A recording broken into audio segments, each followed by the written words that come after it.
Hi guys, this is Dave Schopius. I've been having some problems with my radar system on my B9 robot from Lost in Space, and I've decided to rebuild the drivetrain.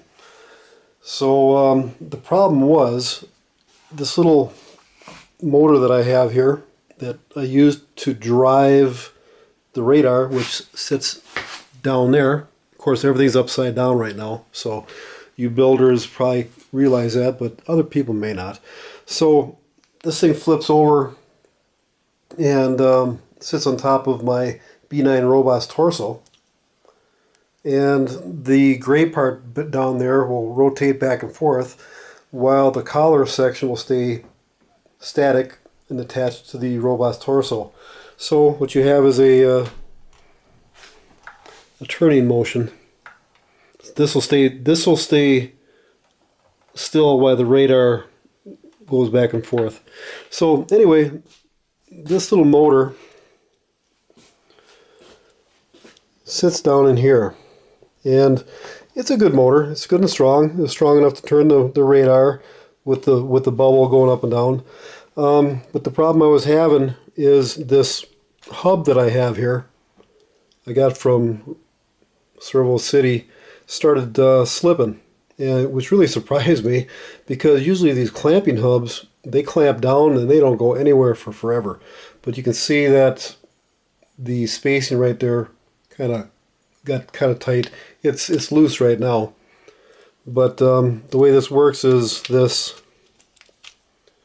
gear will fit down underneath there. Pardon me. Whoops.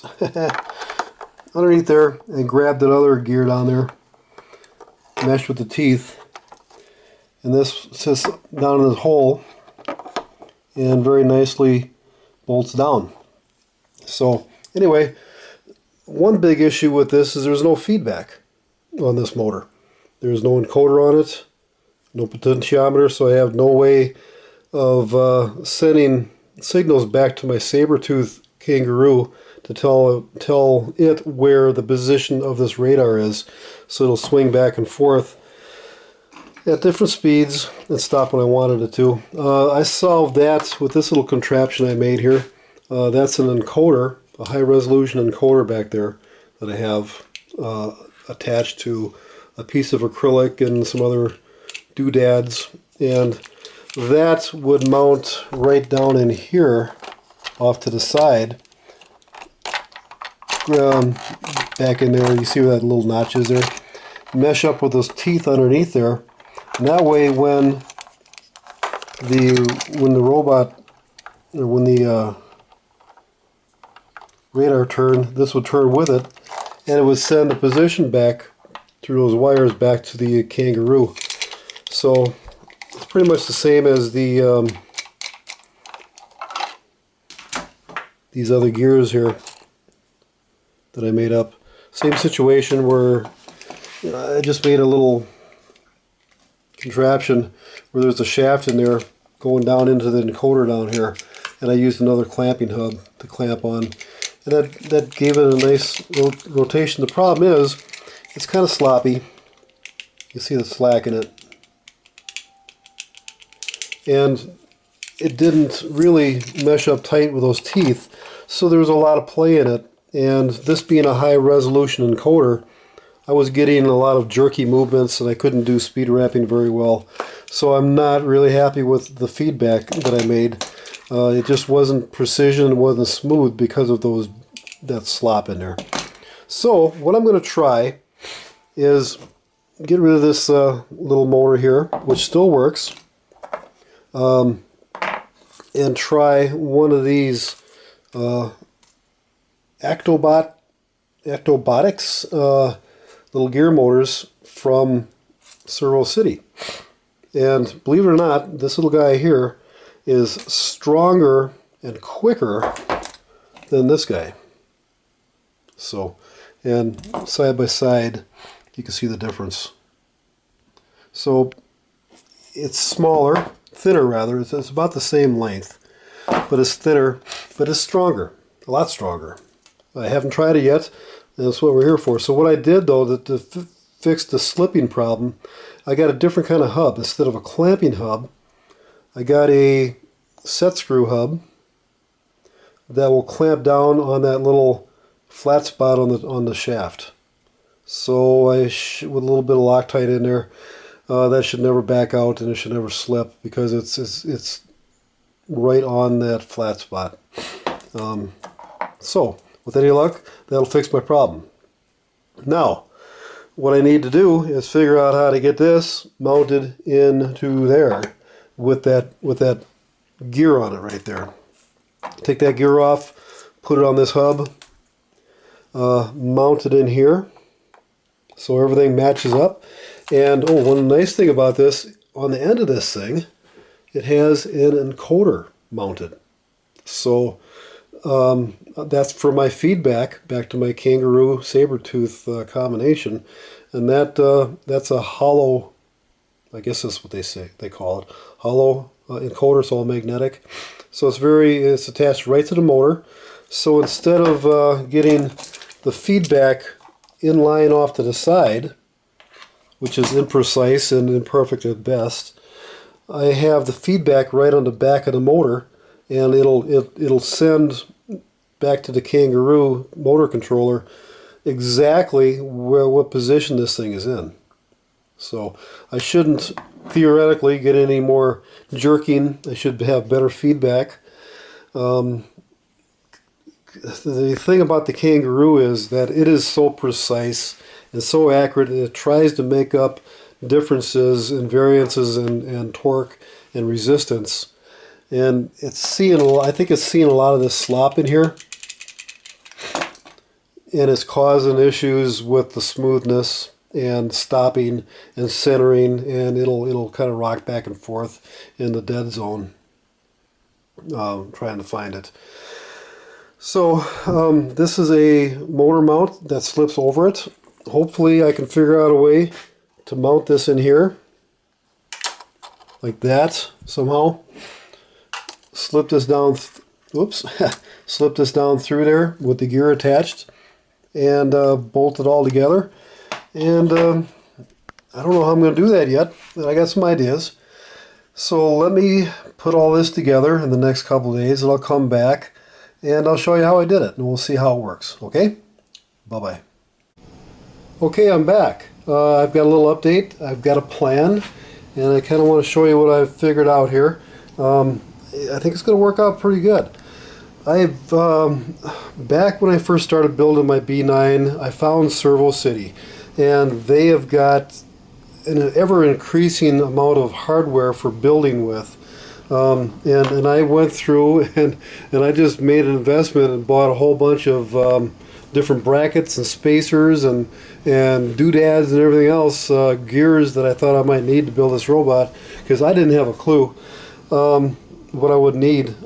So it turns out I've made about 15 or 20 other orders over the years, and every time I order a little bit different. These are pretty cheap. I mean, I bought a bunch of little brackets, different kinds of brackets. These are cheap, really cheap. Different kinds of spacers, clamps, little swivel things, little whatever the heck that is. But that goes inside of their channels that they sell for building. If you've seen my other videos, you can see that I've made my robot arms out of channel like this, just cut it down to size, and they make everything with the same patterns that you can mount things to, and everything fits inside and on top of, so it's just a wonderful building platform. So anyway, to make a long story short, I bought a lot of this stuff. I mean, hubs, clamps, you name it. Little wonder spacers that are indented that you can see. Put one screw through here, and it doesn't it doesn't get in the way of putting things together when you screw it from the other side and they're all threaded and not threaded. But enough of that. What I've done, one of the things I got was a little metal bracket. Basically what it is, this is made out of steel. And because all of Actobotics stuff are interchangeable and hole patterns are alike, it just so happens that my motor mount for this thing matches exactly with the holes on there. So there's my stiffener. So what I'm going to do here is, you'll notice that this motor mount was actually kind of hangs over. It doesn't match up. There's not enough acrylic down there to drill through. So I'll take this. I'm doing this with one hand. I apologize. This spacer will go underneath there like that. And if you can picture this, this will go on top of it. Oops, sorry. And they'll bolt right together, and I'll just have to put a little spacer between the two of them out here, and it'll clamp down and it'll be rigid as heck. That's number 632 threads, and I got plenty of those.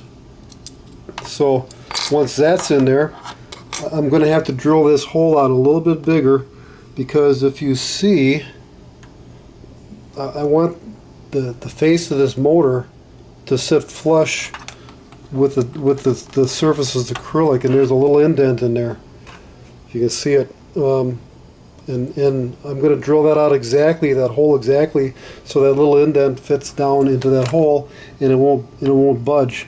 It'll fit right in there. Something else I had to do to get my depth for the gear down there to match up back in there.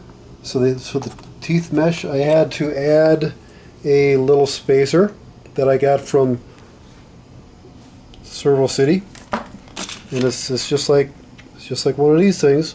It's got these they sell these cool little spacers of all different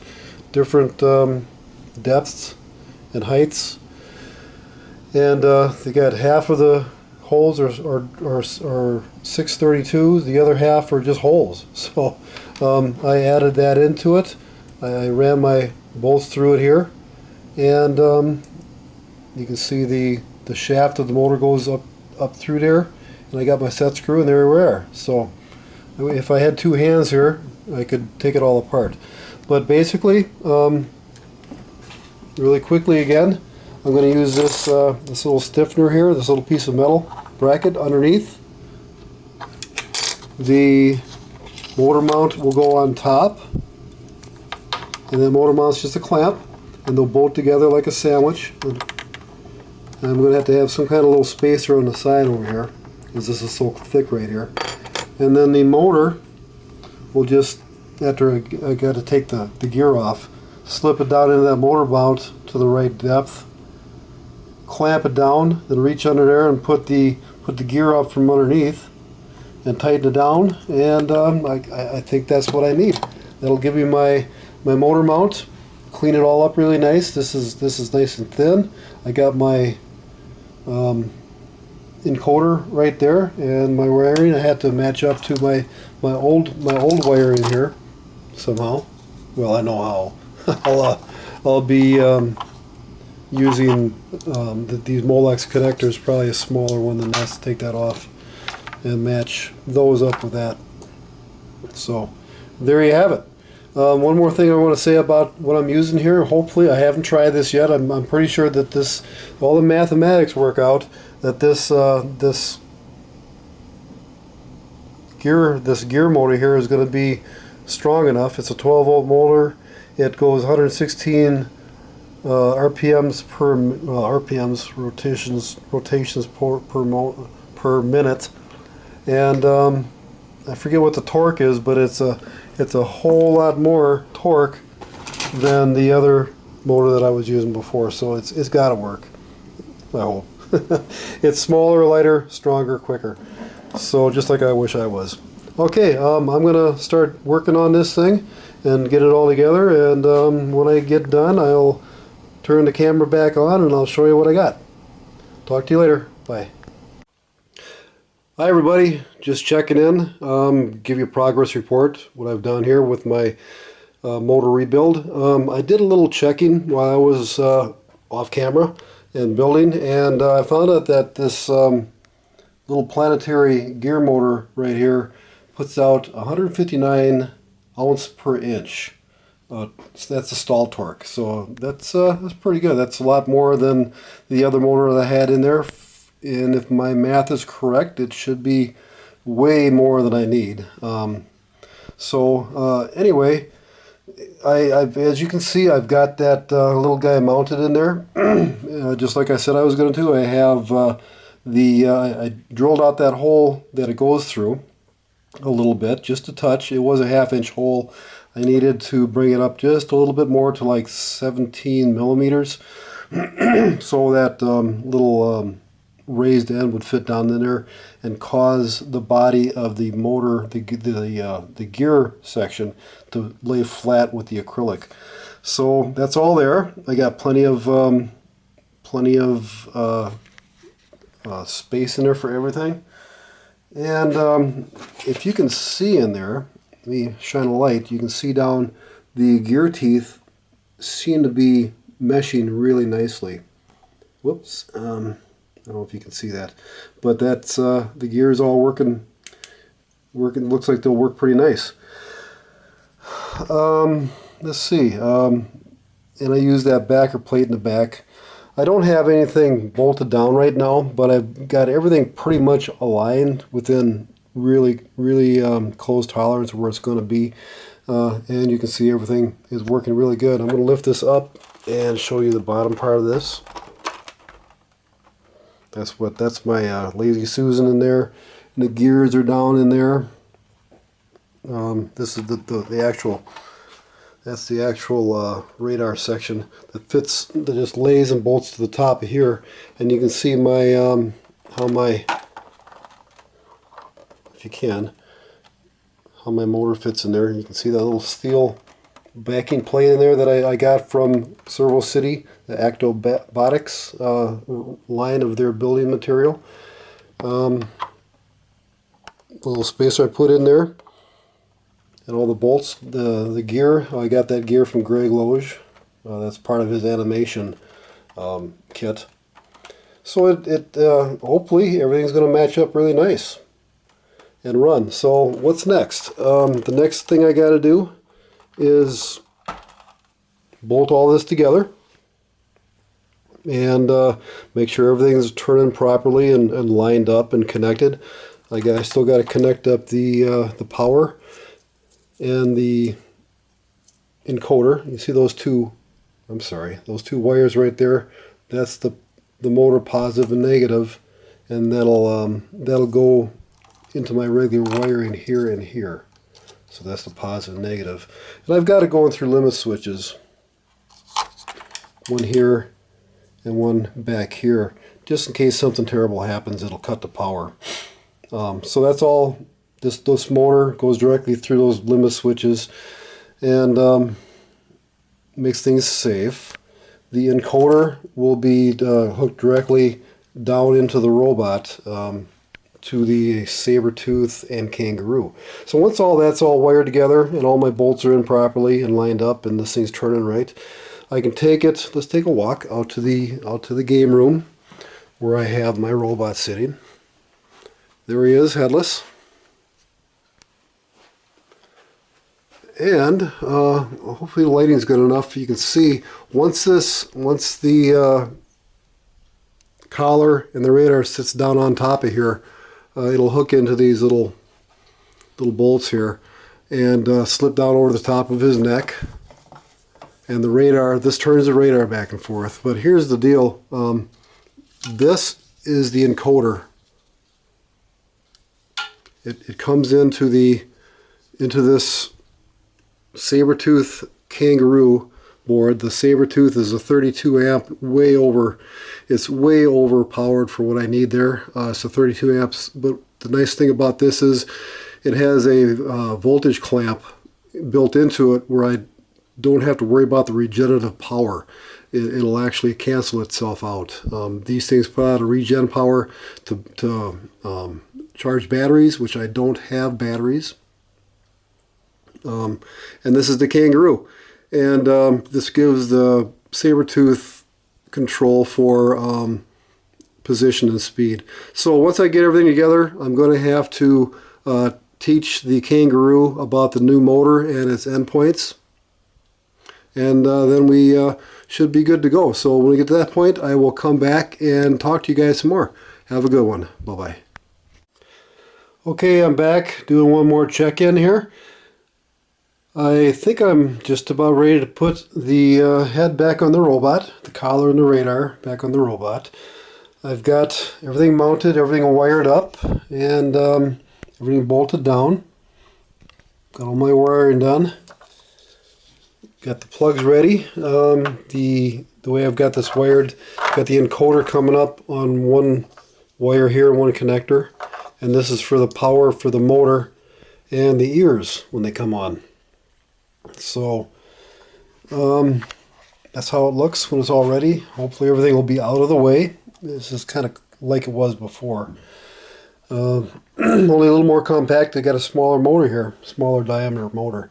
There's still a little bit of play in it, as you can see, but I think that's okay because the encoder is on the motor shaft and not in line with the gear set. So with any luck, the auto tune will pick all that up and work it out, and everything will be copacetic. So this was just a little short update. My next step is to go in to the game room, put his head on him, and hook up my computer to the Kangaroo and tune this bad boy. So I'll show you guys later when I get all that hooked up, and maybe we can get a picture of the auto tune going, okay? I'll see you in a little bit. Bye. Okay, we're back. While I was gone, I put the head back on. Collar's locked in place.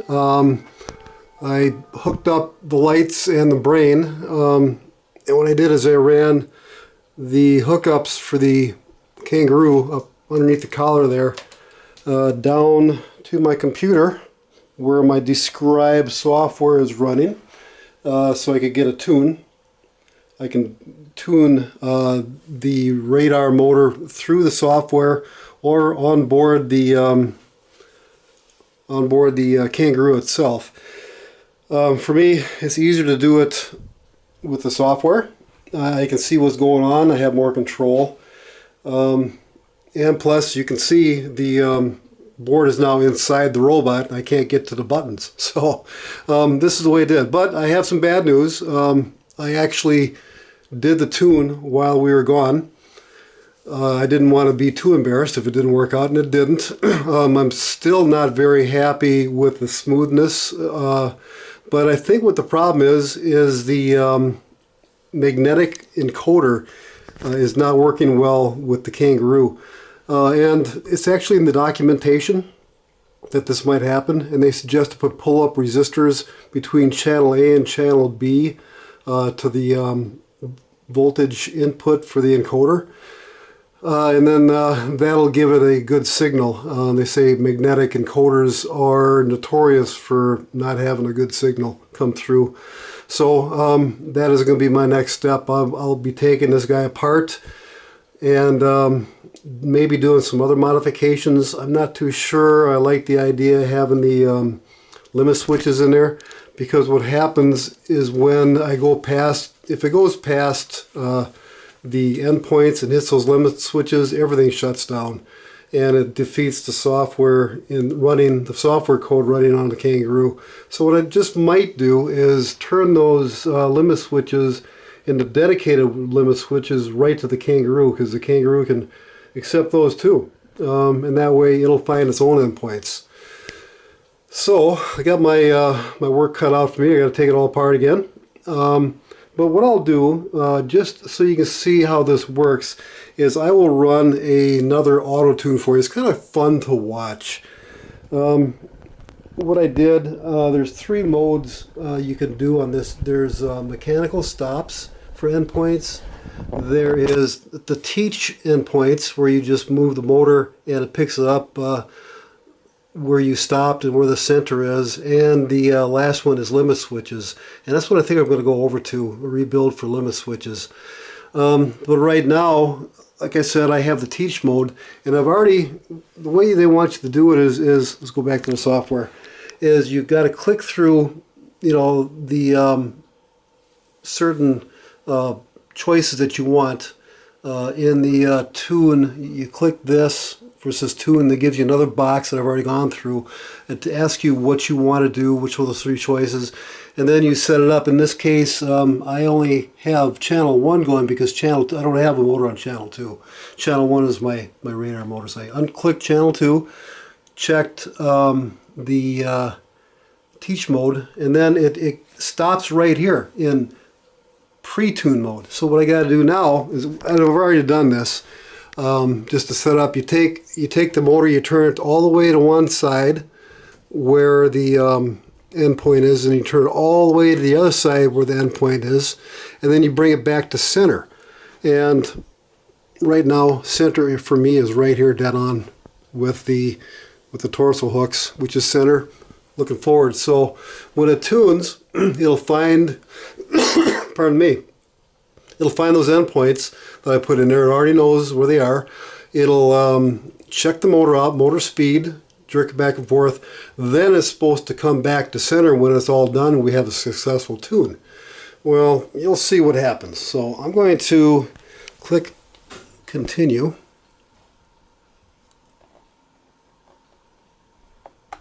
And it tells you right here, about to tune, stand back. So I'm going to just bring it up here and let you watch.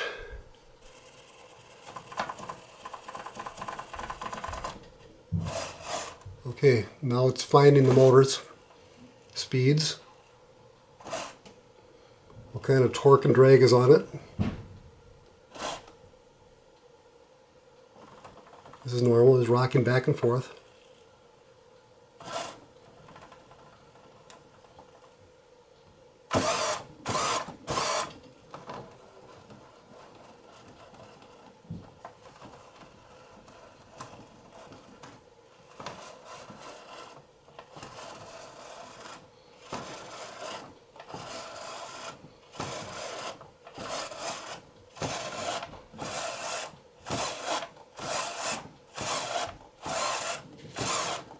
Checking the speed of the motor,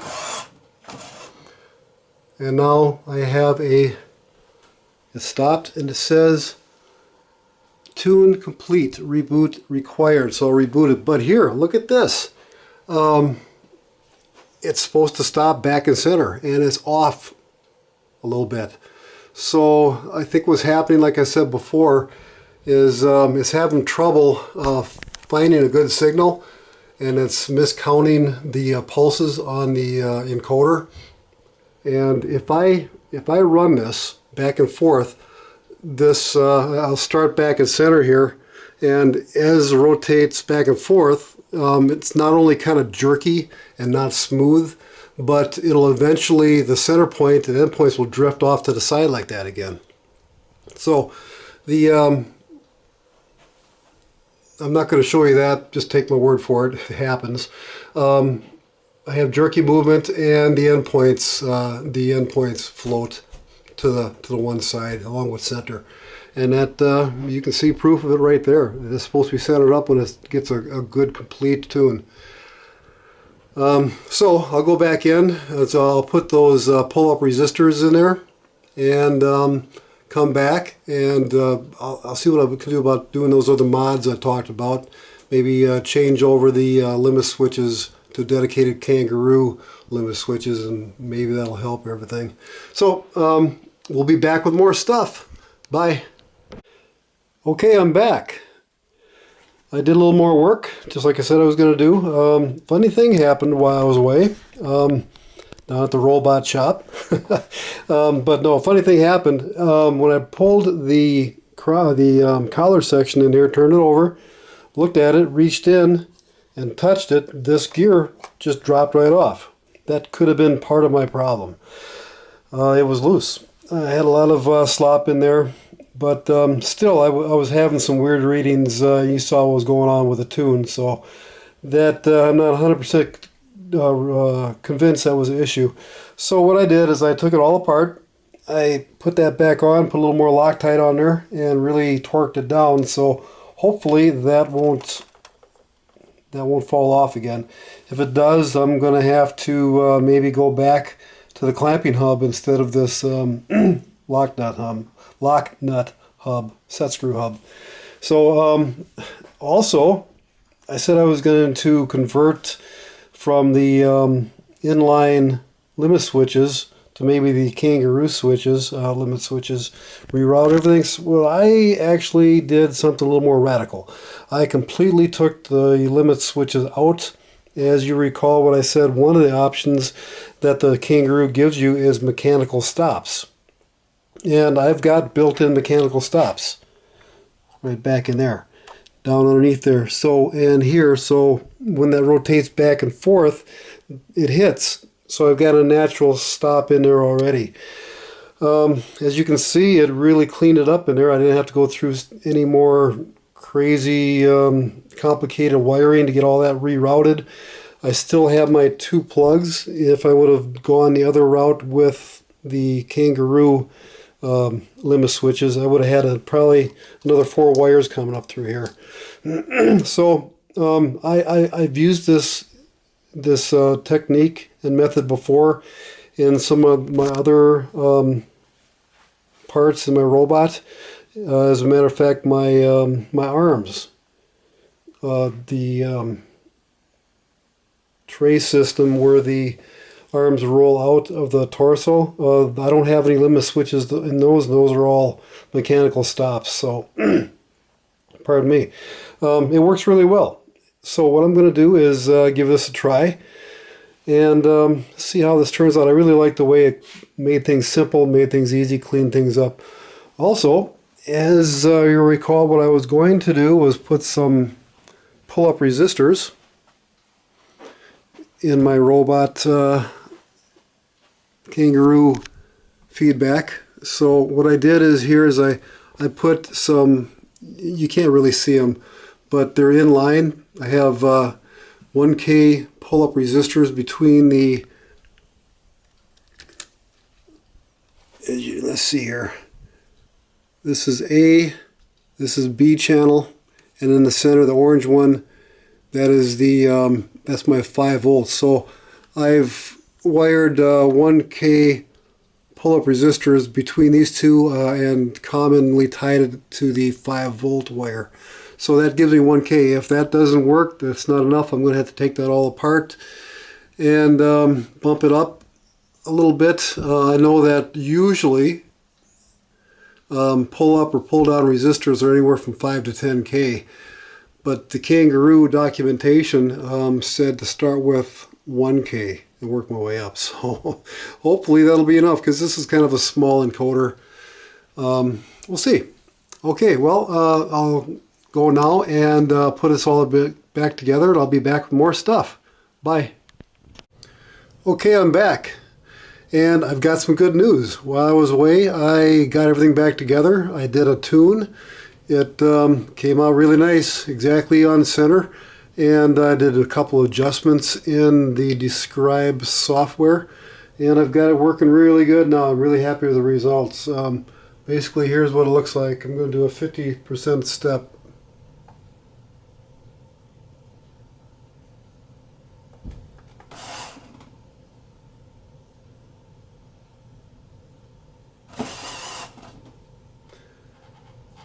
Got speed ramping going.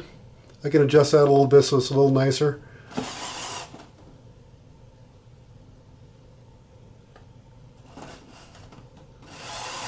I'm moving it myself now. Open loop. Well, it's not open loop. It's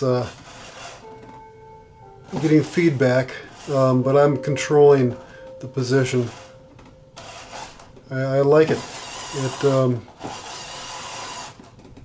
It's got more range of motion than I had before, better response. I can do it really slow. Yeah, and it looks a little jerky because I'm using the mouse pad right now, right here. And you can see I'm dragging it.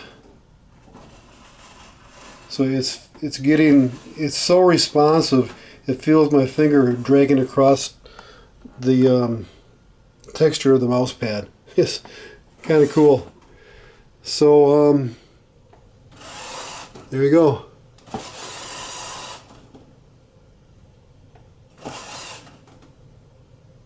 I love it. Very nice. So I'm going to just take a look at some of my settings here. Actually, I have speed ramping disabled. So I'm going to enable that with potentiometer 1. I thought it looked a little jerky. I found that 3/4 of my total percentage, which would be 300, is usually good. In this case, I found even better was like 350, almost take it all the way up. So let me upload these settings. There it is. It's uploading right now into the Kangaroo. Whoop. Let me do that again. For some reason it gets a little touchy sometimes.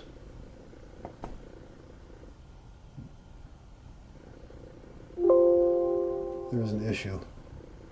Oh, there it goes. It's not responding. For some reason. Oh, there it is. It did it. Okay, so let me go back into a live test. It asks if I want to start Kangaroo, and then it wants to home it. I'm going to say OK, and it homes right away because I'm using the mechanical stops instead of the teaching. It goes all the way, hits the stop, that's the home position. And then I do want to use my built-in locations for the end stops. Okay, I love it. You can see it is the speed ramping, you can see the difference. And I can adjust that if I want. But it starts up kind of slow and stops slow. You see the difference? Before it was just start really fast and stop really fast. Now we got a little ramping in there. It's smooth. I'm loving it. It'll be even better when I get the collar fastened down. And my center is about 222. It's very touchy. And the center up, it centers up, see? 222. So I'm going to call this a success and call this finished. And my next step is to get in there and put everything back together, unplug them from the software. And it's on board right now and working, and I'm happy. Put his boot back on and put him back together and see it's a success. Thanks for hanging in with me. It's been fun. This is Dave. Bye-bye. Hey, just a minute. I just realized something. I want to show you guys how this thing tunes. So I'm not done yet. We'll call this a little caveat, okay? I'm going to show you how nicely this tunes now. I'm using the mechanical stops. I took out the limit switches and I put those resistors in, those pull-up resistors. So I'm going to show you, I'm going to go here, I'm going to go tune. I'm going to go begin. I'm going to select mechanical stops. And remember, I'm only using channel 1 here, so I'm going to undo channel 2, and so I just have the motor for the radar on channel 1. And when I click continue, it's going to give me a little bit of time to get out of the way and set up. About to tune, and we're going to go over here and give it a watch. Now I'm going to hang on to this because it's not fastened. Okay, there you go. Looks like he's having a nervous breakdown. It's actually finding speed and position and strength of the motor. Now it's finding the end stops that I have in there. Okay, now it's going to do its thing.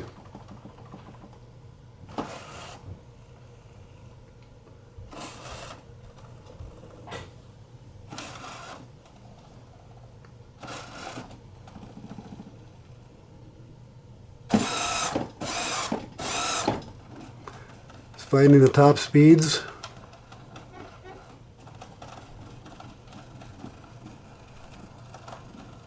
Torque and strength of the motors.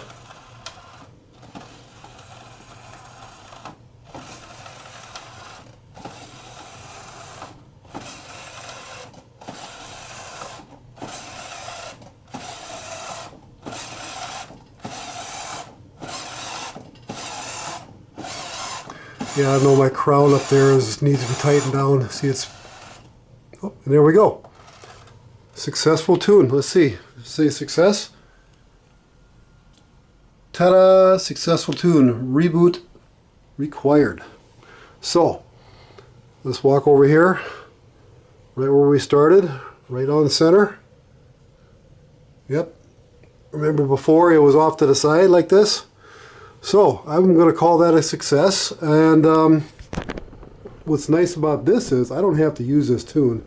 I saved the old tune that I had showed you before. You always want to save it. So I'm going to just get out of this. And if I wanted this one and all my settings, I could come up here to File, then Save or Save As, and save this tune too.